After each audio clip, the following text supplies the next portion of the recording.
देखते ही देखते चारों ओर रास रंग की लालिमा छा गई और पूरा मेवाड़ कुंभा की धुनों पर थिरकने लगा।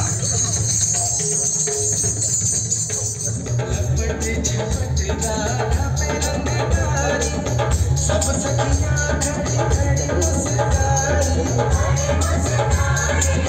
ललिता चंद्रा की चोली मस्तानी गाना है सबके मन बसिया आज बीरज में आए।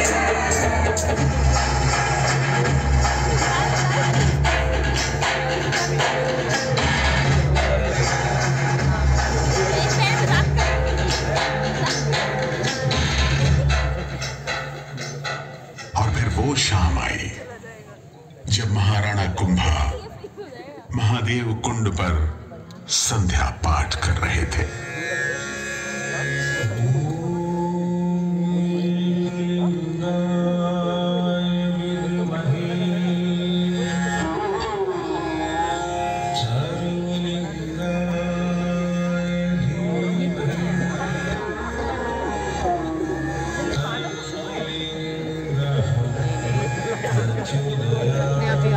चरणों में ठोक दूं पिताजी।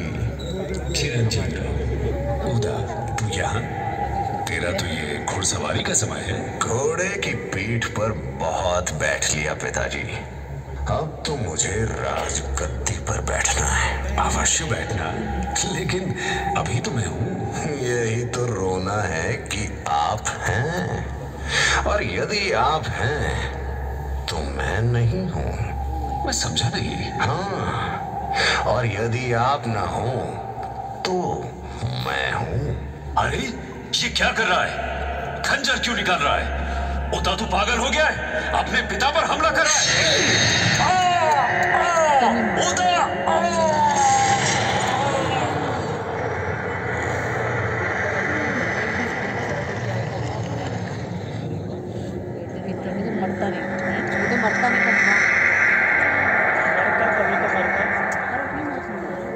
मेवाड़ के निवासियों, कितने दुख की बात है कि अब हमारे बीच महाराणा कुंभा नहीं रहे, किंतु अब आपके सामने नए महाराणा हैं। महाराणा उदा, महाराणा उदा की जय।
दूसरी ओर 70 साल बाद एक मां ने मेवाड़ राज्य के वंश को बचाने के लिए अपने पुत्र की आहुति दे दी।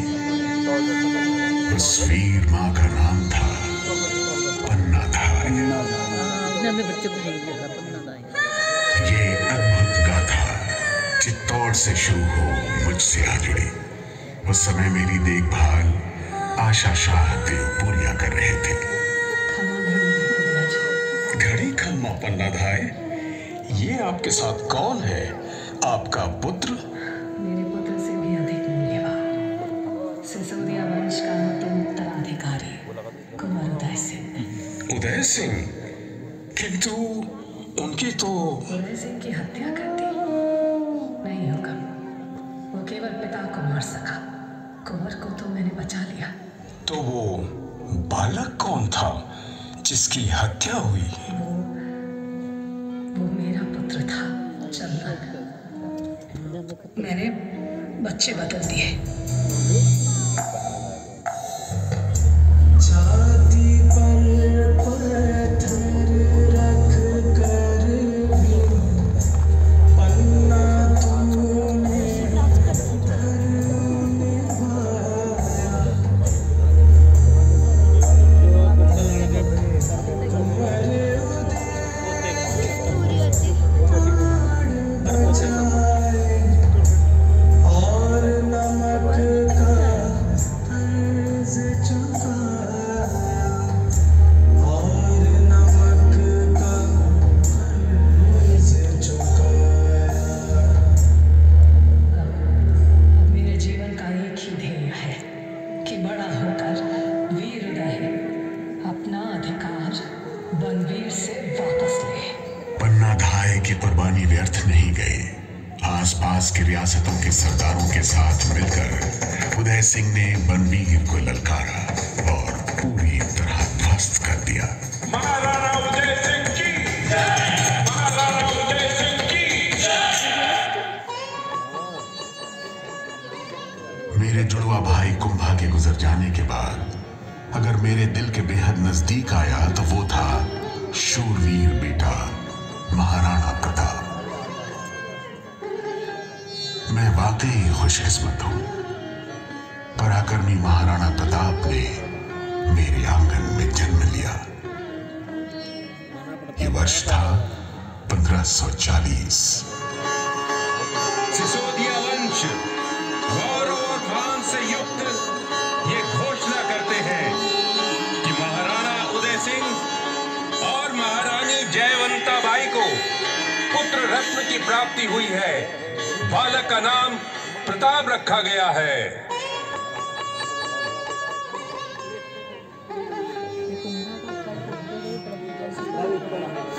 फिर प्रताप सिंह के छोटे भाई शक्ति सिंह का भी जन्म हुआ। दोनों भाई तलवारबाजी और घुड़सवारी में एक जैसे माहिर थे। लेकिन शक्ति को ऐसा लगा महाराणा उदय सिंह प्रताप सिंह की ओर ज्यादा झुकते थे और एक दिन निराश शक्ति सिंह ने वहां से चले जाने की ठान ली।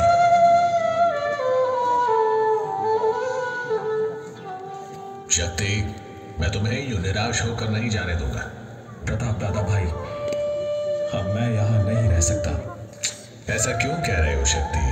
बरसों से सहता आया हूँ पिताजी का पक्षपात, अब और सहा नहीं जाता। ये तुम्हारा भ्रम है। तुम मेरे भाई हो। किंतु मैं हूं तो छोटा भाई ना, आपसे बड़ा नहीं होऊंगा। ऐसी बात है तुम्हारे मन में तो तुम महाराणा बन जाओ। मुझे महाराणा बनने में कोई रुचि नहीं है शक्ति। मेरे जीवन का उद्देश्य मेवाड़ की रक्षा करना है, चाहे राजा के रूप में या फिर एक सेवक की भांति। जब मेरी आवश्यकता होगी मैं तुम्हारा साथ देने उपस्थित हो जाऊंगा। नहीं, मुझे जाने दीजिए दादा भाई। रुक जाओ शक्ति, मुझे जाने दीजिए दादा भाई। रुक जाओ शक्ति, मत जाओ। मुझे जाने दीजिए दादा भाई। मैं कहता हूं रुक जाओ शक्ति। फिर मुगल सल्तनत की फौज ने मेवाड़ की ओर कूच किया और अकबर ने चित्तौड़ पर कब्जा कर लिया और महाराणा उदय सिंह अपने बसाए शहर उदयपुर आ पहुंचे। एक दिन इसी शोक ने उनके प्राण ले लिए।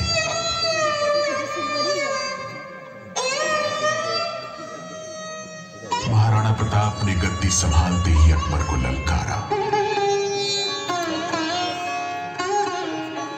एक अभूतपूर्व प्रतिज्ञा लेकर।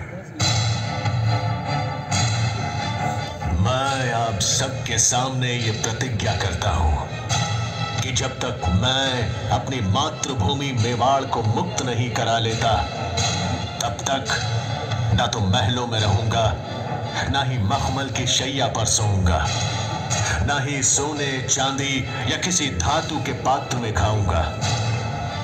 पेड़ों की छांव ही मेरा घर होगी, घास मेरा बिछौना और पत्ते भोजन का पात्र बनेंगे।